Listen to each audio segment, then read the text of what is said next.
The shareholders were restless before I even stood up. You could feel it in the air.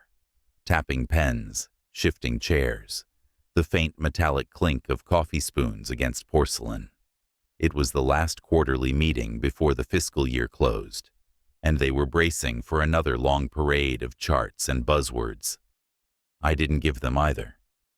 I gave them numbers. Real ones. $50 million in strategic cost reductions, audited and verified, pulled from a balance sheet that had been bleeding red ink for 3 straight quarters. I'd stripped it out with the precision of a surgeon. Logistics bottlenecks removed. Redundant vendor contracts terminated. 2 underperforming facilities consolidated into one lean, high-output operation. It wasn't glamorous. It wasn't innovative. But it worked. The boardroom was silent when I finished. Even the ones who didn't like me couldn't deny the result. My name is Daniel Cross. I'm 54 years old, Senior Vice President of Operations at Halcyon Dynamics. For 22 years, I've been the quiet hand that kept this machine from seizing. I don't do theatrics. I do results. In my world, you measure a man by the problems he prevents, not the applause he gets. Karen Wexler didn't see it that way. She waited until the polite round of applause tapered off, then leaned forward in her chair, all polished steel and MBA poise. She was 38, hair pulled back tight enough to make her cheekbones look engineered, voice smooth enough to sell water to a drowning man. "Daniel," she said, "these are impressive numbers. No one's questioning your dedication." She paused, just long enough for the room to lean in. "But the truth is, your old-school methods don't fit the innovative culture we're building here." I didn't move. She smiled the kind of smile people practice in mirrors. "Which is why, effective immediately, we're transitioning you out of your role. Your successor, Tyler Jameson." She gestured toward the end of the table, where a fresh-faced kid in a tailored suit barely hid his smirk. "We'll be bringing a new energy to operations. He's got a strong vision for where we're headed." Tyler looked like a LinkedIn profile come to life. Perfect teeth, skinny tie, eyes darting between the board members like he'd just been crowned king. He was 26. His entire operational experience was a 6-month internship and a certificate from a week-long leadership accelerator retreat in Maui. Around the table, I caught the flickers, some board members shifting uncomfortably, others keeping their eyes glued to their notes. No one spoke. No one ever does when the knife is already in. I gave Karen a slow nod. "Understood." My voice was steady. "Congratulations, Tyler." I stood, shook his hand, and walked to the door without a single glance back. Some of them expected me to protest, to argue my value, maybe threaten legal action. That's what people do when they're blindsided in a room like that. They make noise. They bleed in public. But I've never been a man who believes in giving the opposition the satisfaction of watching me flinch. I knew something they didn't. Outside, the hallway smelled faintly of copier toner and industrial carpet cleaner. My shoes made no sound as I walked to the elevator. In my left hand, I still held the presentation remote. I slid it into my pocket without looking at it. Just another loose end to tie off later. On the ride down, I thought about the past 12 months. The vendor audits, the facility inspections, the hard calls on which teams stayed and which merged. The work had been methodical, disciplined. Every step had a purpose. Every cut was calculated to strengthen the core, not just make a number look pretty on paper.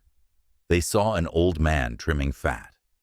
What I'd actually done was fortify the company against the storm I knew was coming. The lobby was bright, almost blinding after the wood-paneled dimness upstairs. The receptionist gave me a nervous smile as I passed. She'd heard something. News travels fast in buildings like this.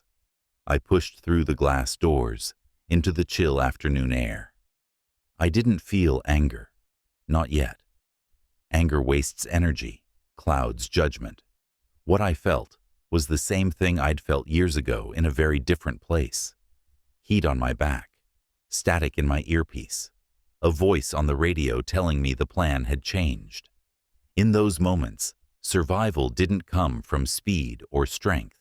It came from patience, from letting your enemy believe you were already gone.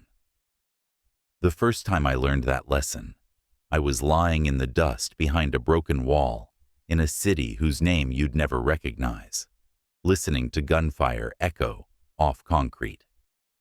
My spotter's voice was low, almost amused. "When they think you're gone," he said, "that's when you're most dangerous." I stepped off the curb and into the shadow of the parking garage, the sounds of the city swallowing me whole. Halcyon Dynamics thought they'd closed the book on me. They'd just turned the page. I didn't go home to lick wounds or nurse a drink. I went home to work. The house was quiet, blinds drawn, the way I preferred it. I bypassed the living room and kitchen entirely, heading straight for the door in the hallway that looked like it led to a storage closet. The keypad beside the frame wasn't standard issue. You wouldn't find it at any hardware store. 4 digits, 2 pauses, and the lock disengaged with a soft click. The door swung inward to a set of stairs, descending into darkness. The basement was my real office. To anyone else, it might have looked like a relic from the Cold War. Reinforced walls, heavy insulation, a dehumidifier humming in the corner. But it was more than that. One wall held 3 air-gapped laptops, each loaded with its own encrypted operating system. Another wall was dominated by a 6-foot-wide map of Halcyon Dynamics' corporate structure, complete with vendor lists, subsidiary charts, and distribution routes. Red thread linked certain names to others, forming a web that made sense only if you knew how to read it. I knew. I powered up the center laptop, watching as the custom boot sequence scrolled across the screen. My access points into Halcyon's non-public vendor database were still active.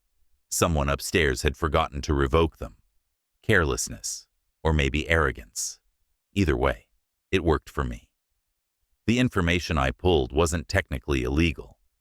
Public filings, third-party invoices, vendor registrations. They're all out there if you know where to look and how to stitch them together. The stitching part was my specialty. The first 3 days were routine. I checked procurement logs, contract approvals, payment schedules. Tyler Jameson, the new innovation leader, was busy making a show of modernizing processes, emails to staff about strategic synergy alignment, company-wide memos full of half-digested TED Talk slogans, the kind of noise meant to look like progress, while nothing actually happened.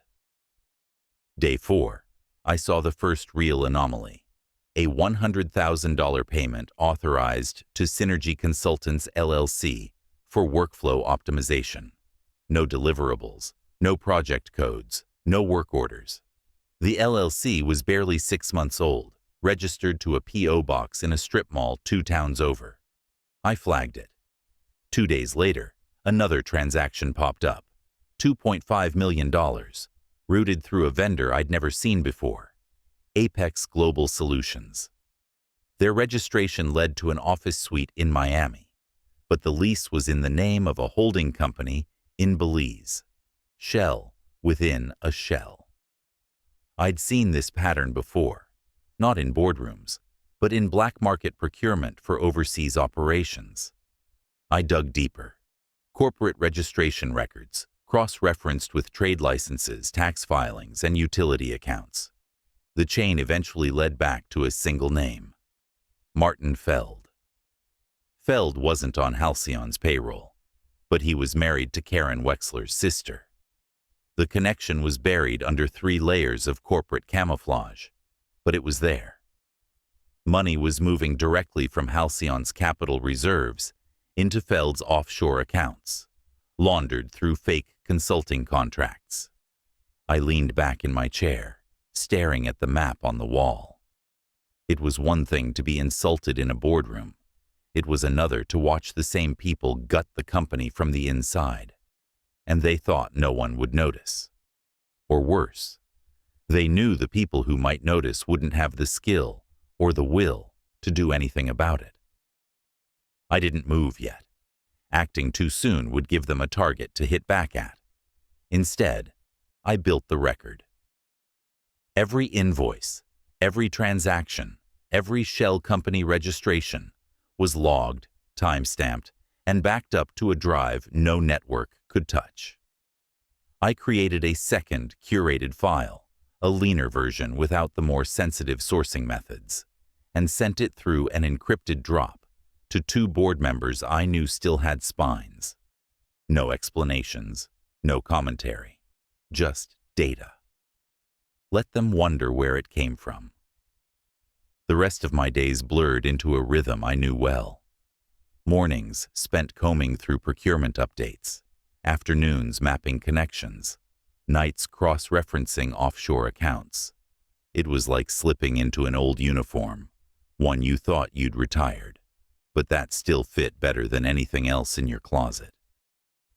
One evening, while the rain tapped against the narrow basement window, I found myself staring at a grainy photo tacked to the edge of the map. It was from years ago, me and 3 others in desert fatigues, standing in front of a rusted convoy truck. One of them, my spotter, had taught me a truth I never forgot. The worst thing you can do to an enemy is let them think they've already beaten you. That's when they get sloppy.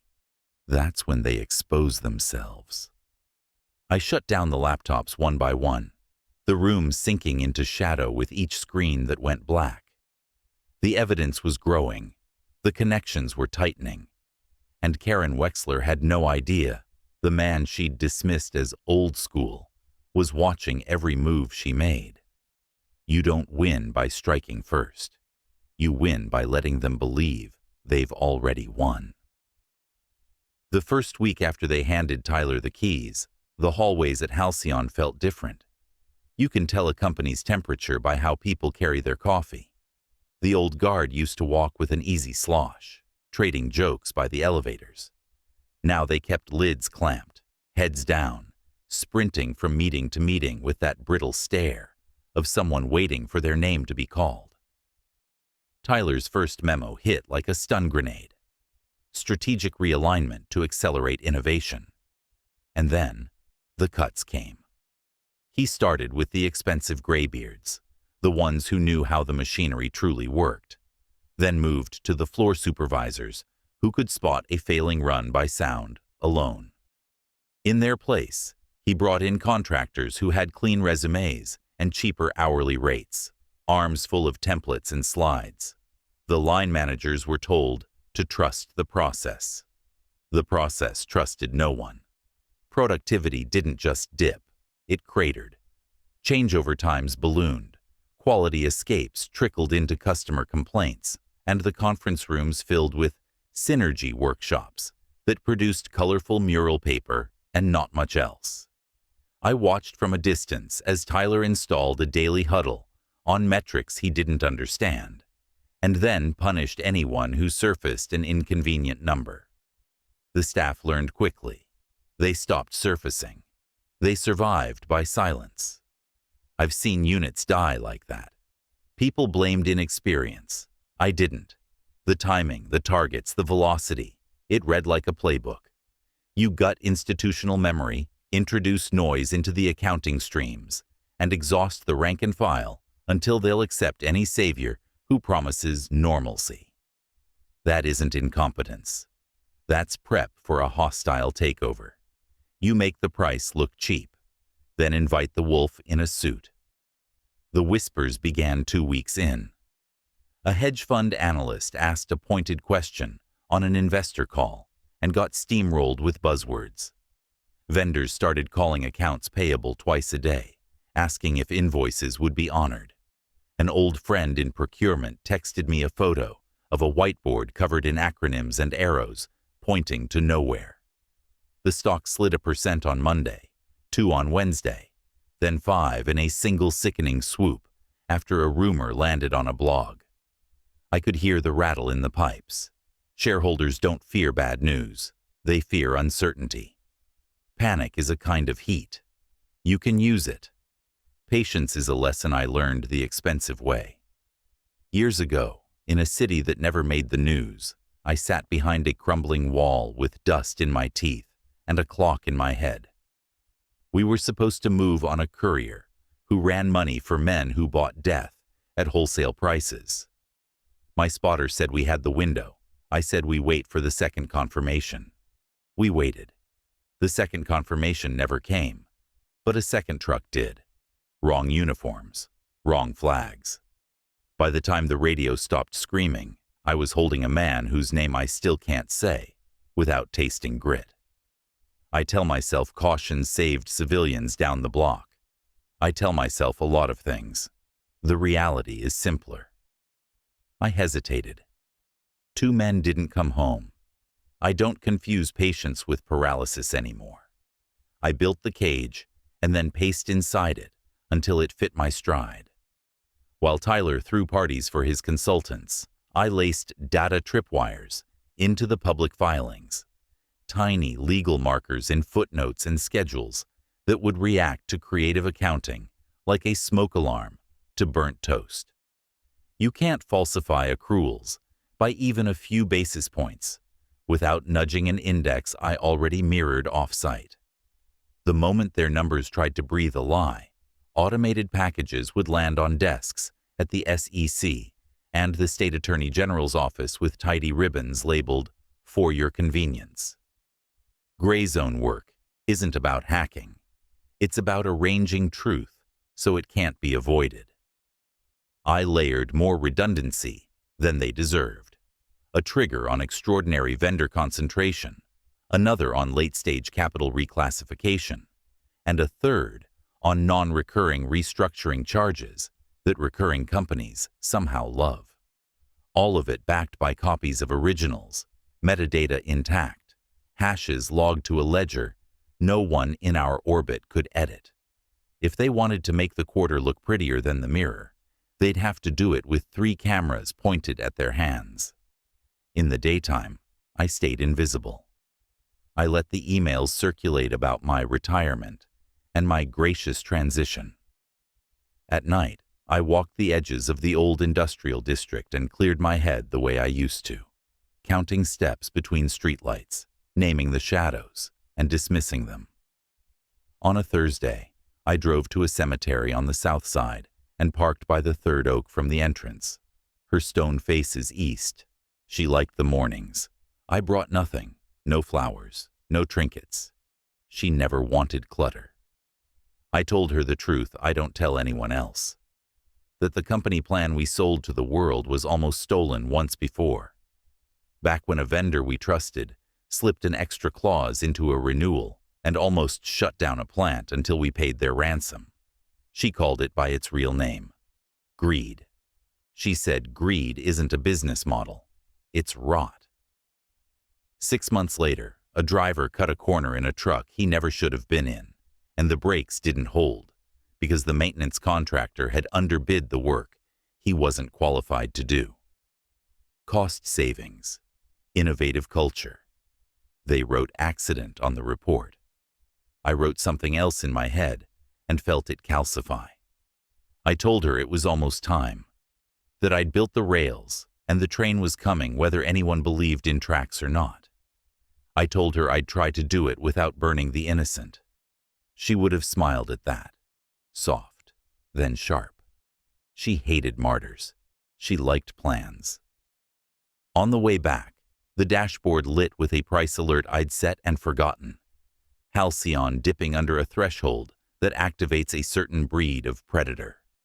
Offers would start flying in back rooms, dressed as rescues. Karen wanted that. Tyler wanted to be the young prince who delivered the kingdom to a bigger crown. It takes a village to sell a city. The first tripwire chirped that afternoon, an innocent anomaly in prepaid expenses that wasn't innocent at all. By evening, 3 more signals bristled to life, and my off-site packages stretched their fingers. I ate standing up in the kitchen, the house quiet enough to hear the refrigerator cycle. I don't celebrate wins early.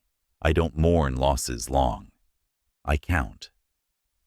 Near midnight, my phone buzzed with a number I recognized, but hadn't saved. One of the 2 board members I'd fed scraps to. Old money, old habits, a handshake that still meant something. His voice was thin and urgent, the kind of whisper you only use when you've locked your office door from the inside and sat with your back to it. "We're bleeding out. What the hell do you know?" It started with a headline that hit the financial wires just before the markets opened. No names, no company mentioned outright. Just sources close to the matter, describing questionable vendor payments, offshore entities tied to senior executives, and millions routed through shell consultancies with no deliverables.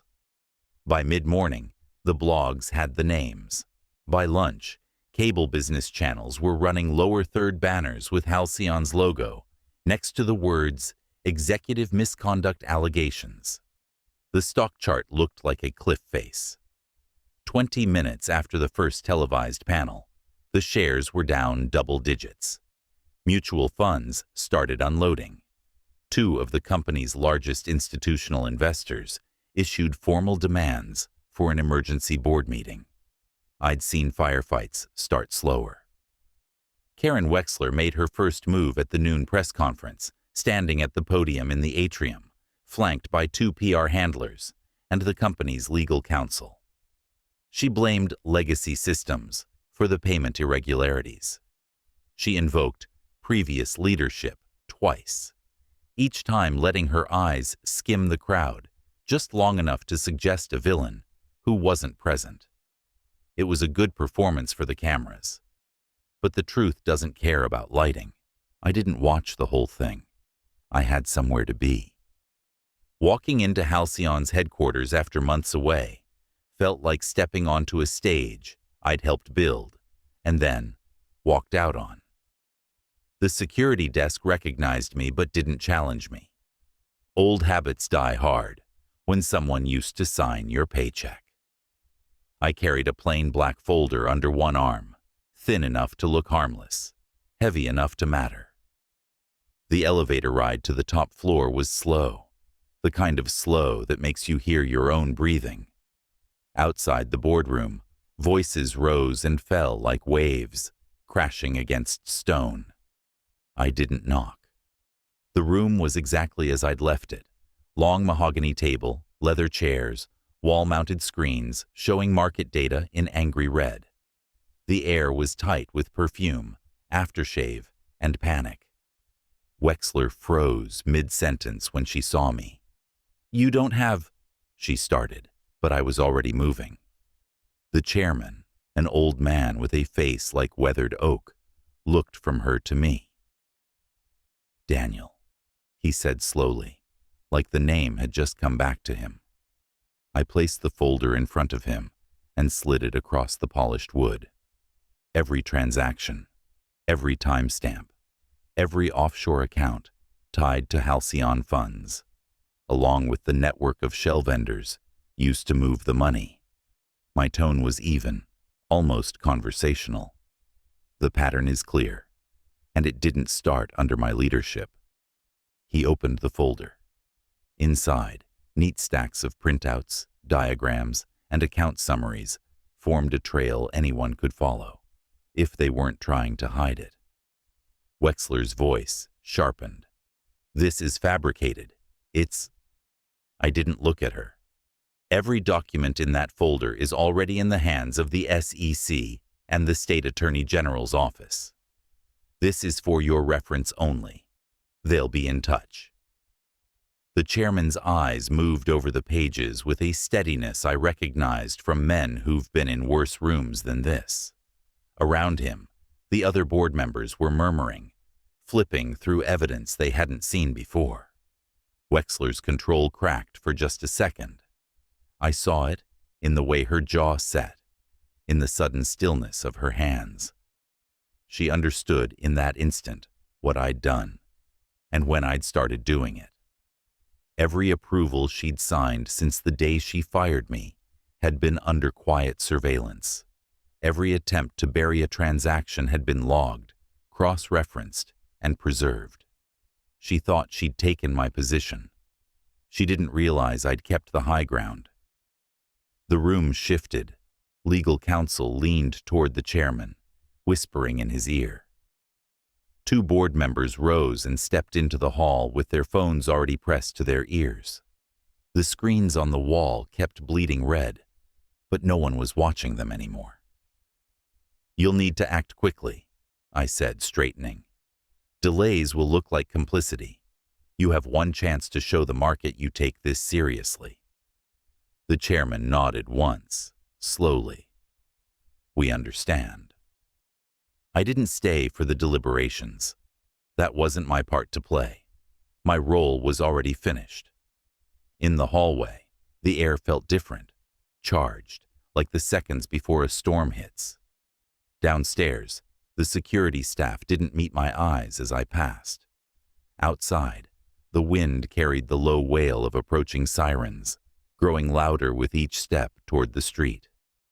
By the time I reached the far corner of the plaza, two unmarked black SUVs were pulling up to the front entrance, followed by a pair of sedans with government plates. Men and women in dark suits stepped out, moving with the purpose of people who know exactly where they're going and who they're there for.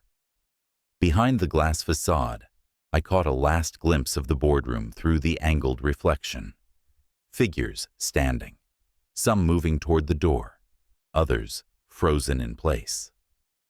Wexler was still at the table, shoulders squared, but head turned toward the commotion outside. I kept walking, blending into the city's noise as the building behind me began to boil with movement.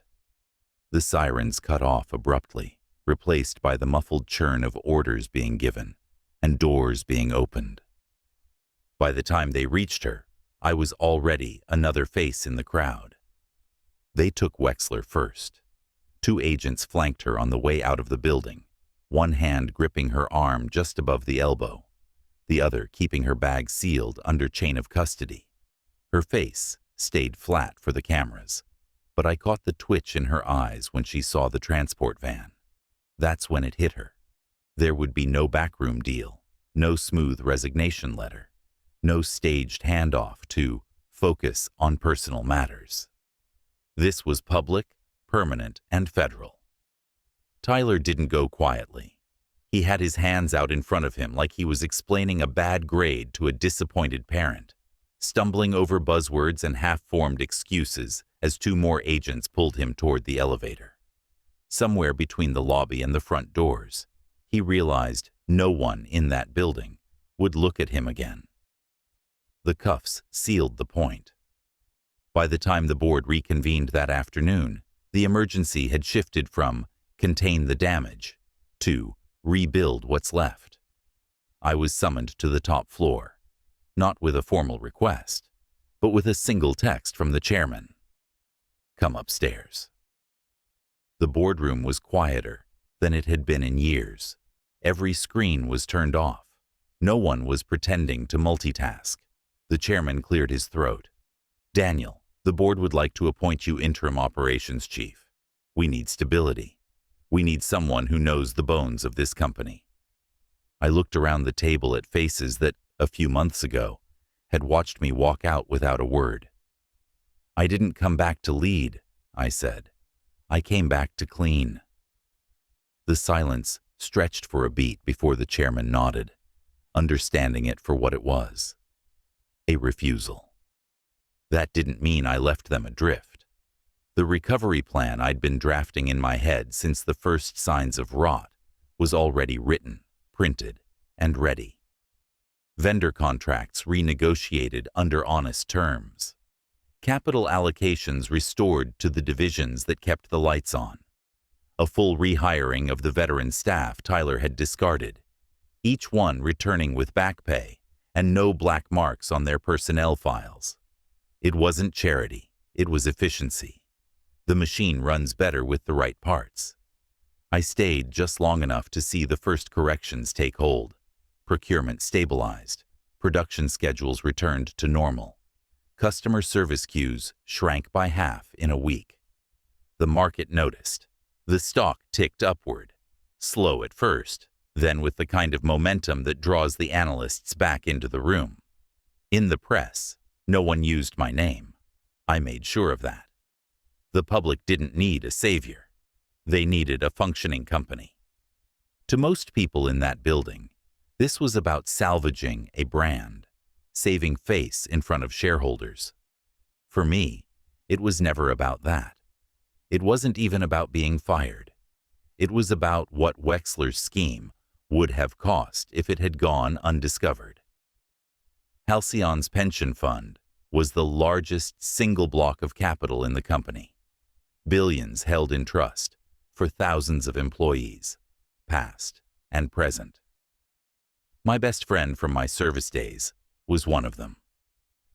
His widow, Claire, depended on that monthly check.